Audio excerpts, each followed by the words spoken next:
Hi, VF. This is Pastor Darren. I wanted to talk with you today about a topic that came up this past Sunday during the sermon, and that is the idea of the church calendar. Now, I preached this past Sunday basically an Easter message, even though it was a week after what many of you would identify as being Easter. However, as I pointed out then, Easter is actually not a single Sunday. While we do recognize Resurrection Sunday as Easter Sunday, Easter is a season, and there's more than one Sunday as part of that season. The idea of a church calendar and events on a church calendar isn't something new. If you look back to the Jewish religion, Judaism, we're familiar with a lot of the holidays. Even if you don't know what they mean, you're probably familiar with things like Passover. We know Jesus was actually gone to Jerusalem to celebrate Passover. So Passover and Easter are at roughly the same time. And another one of the holidays you would think of, a festival day, is the Feast of Unleavened Bread. You've probably heard of that one. Or First Fruits, which is a celebratory offering. Or the Feast of Weeks, or the Festival of Trumpets, or the Day of Atonement, the Feast of Tabernacles, or the Day of Dedication, or the Feast of Lights. Those are all different holidays from the religion of Judaism, and we see those. You may have seen them on your calendar. They're often printed on the calendar.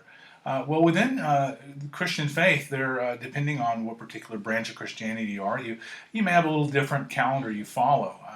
The Roman Catholic Church has a certain layout to their church calendar, as does the Eastern Orthodox Church. They have other holidays and festivals and feast days that they recognize. The same thing can be said for the Russian Orthodox. They have certain days that they recognize. And today I want to take a quick look at the Lutheran liturgical calendar. Now, on the Lutheran calendar, you'll see that the beginning of the year, January 6th, begins with Epiphany. And that is the presentation of the baby Jesus to the wise men. And we go through that. You see dates on the calendar on this chart. We've got the baptism, transfiguration, then Ash Wednesday, which begins Lent. Lenten season, which follows through to Palm Sunday. And then you've got Holy Week with Maundy Thursday and Good Friday, and of course Easter, which sometimes you see it broken down into two separate days on Holy Saturday and then Easter Sunday. And then you have a time period of 7 weeks there with the Easter Sundays to Ascension. And then the day of Pentecost, which this year falls on May 31st. And then a week later, after Pentecost, you've got Trinity Sunday, which is the first Sunday after Pentecost, entering into a period of time that is referred to as Ordinary Time.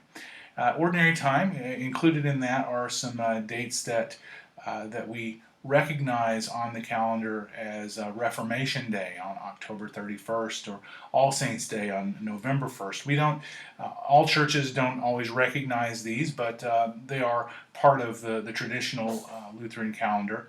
And then we see the last Sunday of the church year as we enter into the Advent season, the 4 Sundays prior to Christmas, Christmas Eve and Christmas Day. Christmas Eve being when we would traditionally light the Christ candle at our candlelight service. So we're going to go next video, into a little more detail about specific days on the church calendar and what they represent. And we'll tie those a bit into the Jewish festivals and feast days, and see where what we have comes from. So this is very much a historical theology. How did we get to where we are? Why do we believe what we believe? And hopefully this gives you a little bit of an understanding of the church year. Now, within those days, if you're in a more liturgical high church, you see even colors connected to them, like white is the color for certain days, for the 12 days of Christmas or Epiphany, or the baptism of Christ, or transfiguration. You'll see different color used in different traditions for certain different periods of time. White's used as a color for anyone commemorated on the calendar who was not martyred, used for funerals regardless of what color it might otherwise be. Purple's used for the season of Lent.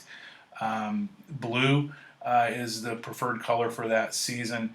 because of its hopeful connotations rather than what's implied by purple in association with Lent. Red is used for the commemoration of martyrs and also used on the day of Pentecost. Scarlet is used for Holy Week.